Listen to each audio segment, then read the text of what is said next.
هذه الشيلة إهداء من إخوان العروس لأختهم حنان.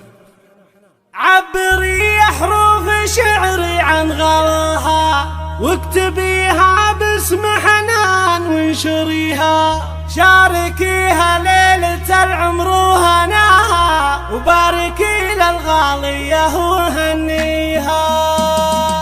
عبري حروف شعري عن غلاها، عبري حروف شعري عن غلاها واكتبيها باسم حنان وانشريها، شاركيها ليلة العمر وهناها، شاركيها ليلة